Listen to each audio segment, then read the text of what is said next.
Bonjour et bienvenue dans cette nouvelle vidéo. Donc dans celle-ci, je vais vous présenter l'entreprise LVMH, bon, une des entreprises les plus connues en France. Pour ça, je vais donc utiliser le modèle que j'utilise habituellement. C'est une entreprise qui a été créée par une fusion en 1987, donc son pays c'est la France.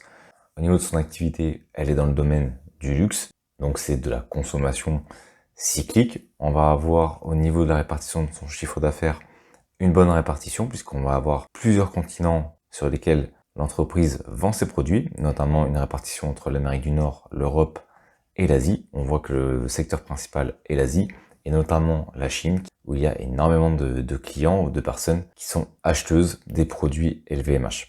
Ensuite, on a une autre proportion de 11% qui se répartit ici sur le reste, mais j'avais pas la répartition précise. Au niveau du secteur d'activité, comme je l'ai déjà dit, on est dans le luxe, notamment la mode et la maroquinerie qui représentent près de 50% du chiffre d'affaires. Ensuite, on a des vins, spiritueux, parfums, montres et bijoux. Bref, c'est vraiment l'univers du luxe. Donc, on est avec un secteur géographique qui est bien diversifié. Par contre, au niveau du secteur d'activité, on est vraiment sur le luxe, même si dans ce secteur du luxe, on a plusieurs secteurs, autrement dit des sous-secteurs. Ensuite, on va aller sur le cours de bourse. Alors, je ne vais pas représenter chaque graphique, comment il fonctionne. Si vous arrivez pour la première fois sur cette vidéo, peut-être que vous comprendrez pas forcément le fonctionnement des différents graphiques. Je vous mets un lien dans la description vers une autre vidéo où chaque graphique est expliqué. Donc ici, au niveau du cours de bourse, on peut voir que sur un an, le plus bas a été à 518 €, le plus haut à 758 € et qu'actuellement, on est à 577 €. Depuis 2011, on a donc ici le graphique qui montre l'évolution du cours de bourse. Donc la courbe noire pour l'évolution du cours de bourse et en rouge, eh bien, ce sont les variations du 1er janvier au 1er janvier de chaque année, sauf la dernière colonne qui représente le résultat depuis le début de l'année 2022. Et on peut voir que donc le 5 mars, eh bien, on est à moins 20% en termes de résultats. En effet, on a eu une très belle performance, une très belle montée jusqu'en 2022, jusqu'au début 2022, et depuis, on a une chute au niveau du cours de bourse qui a perdu près de 20%. Et on va y revenir un petit peu plus tard. Alors cette vidéo, elle est faite à titre informatif et éducatif uniquement. À aucun moment, c'est un conseil d'achat de ma part. Vous êtes le seul responsable de vos investissements. Ensuite, ici, on a la comparaison entre LVMH et le CAC 40. Alors, je suis désolé, je viens de me rendre compte que j'avais oublié de changer le titre de l'ancienne vidéo. Ici, c'est la comparaison entre LVMH et le CAC 40. Donc, on peut voir que la performance des LVMH est de plus 1500% depuis 1999, quand le CAC 40 a fait plus 50%. Encore une fois, ce sont des résultats qui sont pris sans les dividendes. C'est uniquement la performance du cours de bourse. Donc on peut voir que LVMH a une très très belle performance, même si actuellement il y a une baisse, eh bien on a une très très belle performance d'LVMH qui fait quand même plus 1500%. Et je pense que tous les investisseurs qui ont investi à l'époque dans LVMH sont très heureux aujourd'hui, même s'il y a une baisse actuellement. Ensuite, au niveau de mon modèle fait maison, donc je vais pas expliquer comment il fonctionne. Je vous invite à voir l'autre vidéo si vous voulez comprendre un petit peu plus comment ça fonctionne. On a une note globale qui est très bonne au niveau des LVMH avec 12,5 sur 17, donc c'est une très bonne note.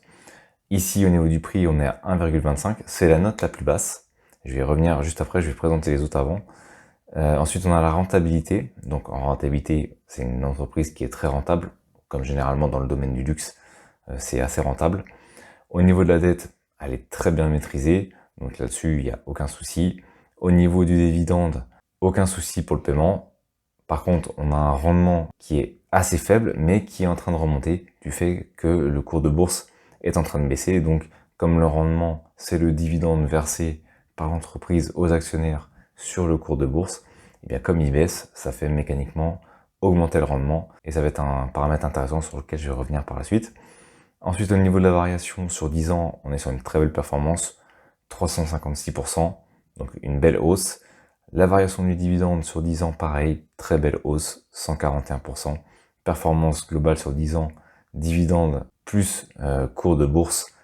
Donc la performance réelle de l'entreprise ou de l'investisseur sur 10 ans, c'est donc 395%. Ça serait la performance pour quelqu'un qui aurait acheté l'action il y a 10 ans. Au niveau de l'évolution du chiffre d'affaires, pas de problème non plus. Il est en hausse. Au niveau du bénéfice par action, pareil, très belle hausse. Donc On est vraiment sur des très bons fondamentaux pour l'entreprise et des très belles performances.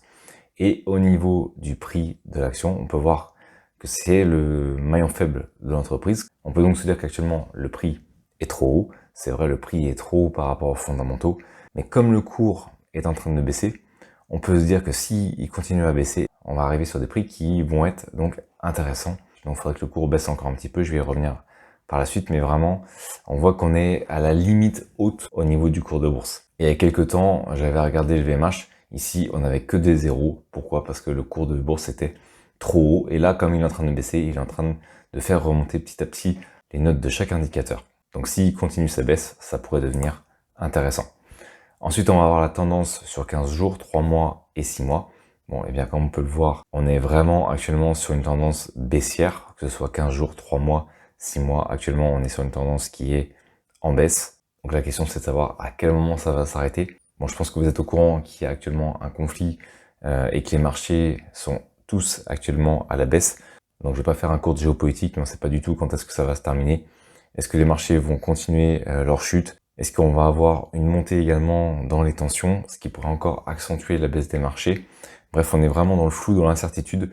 Donc je pense que vraiment personne peut dire oui, ça va se passer comme ça, oui, ça va se passer comme ça. Ici, tout le monde est dans le flou parce que tout va dépendre des nouvelles qui vont arriver sur le front, notamment géopolitique, pour savoir quelles sont les suites qui vont être données au conflit. Donc peut-être que le VMH va continuer sa baisse, ou alors il y aura peut-être des bonnes nouvelles, et peut-être que le VMH reprendra vers le haut. À noter que le VMH, comme beaucoup d'entreprises, a fermé ses différents magasins en Russie.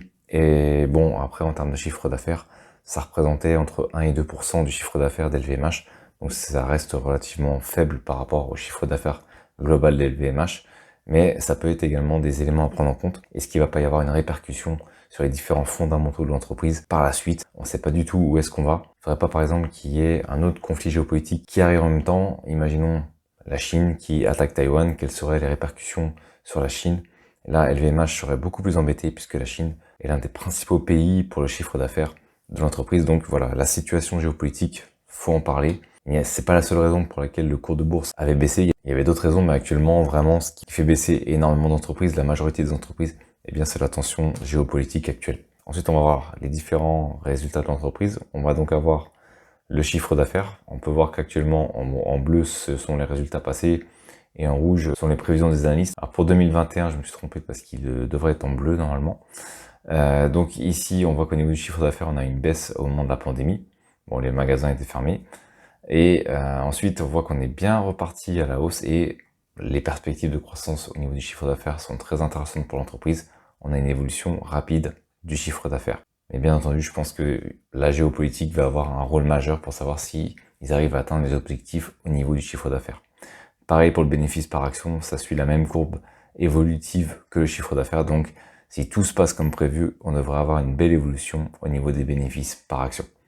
Au niveau du levier financier, eh bien, l'entreprise gère très bien sa dette. Et en 2023, l'année prochaine, elle devrait même être négative. Alors pour ceux qui ne savent pas à quoi ça correspond, j'avais déjà expliqué dans une autre vidéo. C'est justement celle-là qui fera la description. Mais le levier financier, pour faire simple, en dessous de 2, c'est bien. Et on voit qu'ici, on est vraiment toujours en dessous de 2. Au niveau du PER, on va considérer généralement qu'un bon PER, c'est entre, allez, on va dire entre 12 et 17. Et actuellement, le PER est encore élevé. Alors, il est plus à 25 parce que là, c'est pas actualisé. Donc, on est encore un peu haut, mais comme le cours de bourse ne cesse de baisser, on est en train de se rapprocher d'un PER intéressant, même si la croissance du chiffre d'affaires et du bénéfice par action continue à monter. On sera sur un PER qui était plutôt intéressant. Ensuite, on va voir l'évolution du dividende. Alors pour moi, c'est un des points négatifs.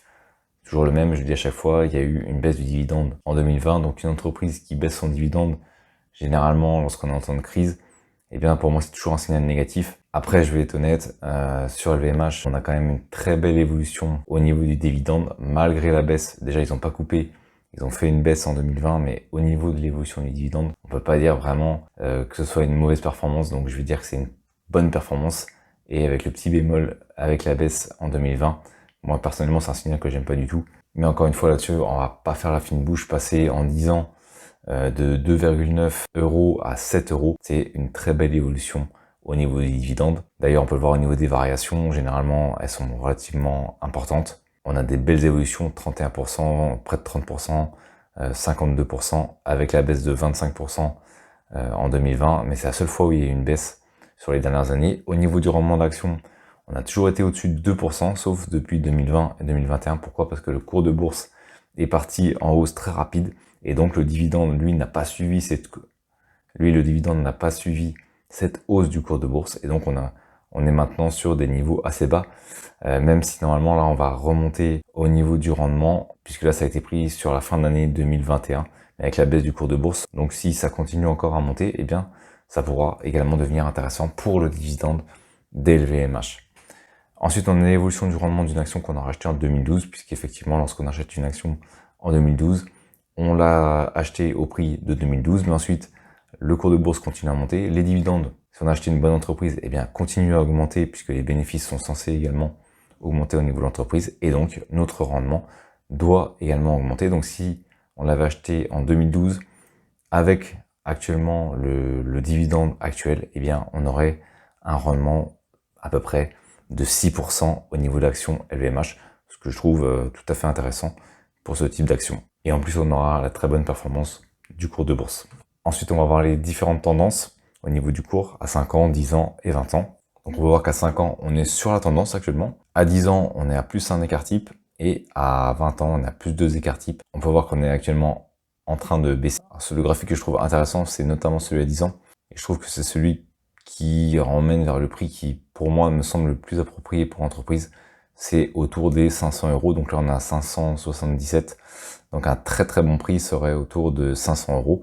Donc à voir si, en fonction des différents éléments géopolitiques qui vont arriver, eh bien, la chute va continuer et peut-être qu'on se rapprochera des 500 euros. Actuellement, on est sur, on va dire, la limite haute en termes de prix. Maintenant, au niveau de mon avis sur l'entreprise, donc c'est une très bonne entreprise, hein, on va pas se cacher. Au niveau du type d'action, c'est hybride. Alors hybride, ça veut dire que non seulement on a une évolution du cours de bourse, donc une augmentation du capital qu'on a investi, et également on a des dividendes qui sont versés par l'entreprise. Donc d'un côté, on a une évolution du capital qu'on a investi, et de l'autre côté, on a en plus un revenu versé par l'entreprise par l'intermédiaire des dividendes, et on l'a vu, ça augmente chaque année, sauf en 2020 où il y a eu la baisse. Au niveau du prix de l'action, il est actuellement haut, il n'est pas trop élevé, c'est pour ça que j'ai mis en orange. Il est en train de baisser. La question c'est de savoir s'il va continuer à baisser, et il y aura probablement une porte d'entrée à ce moment-là.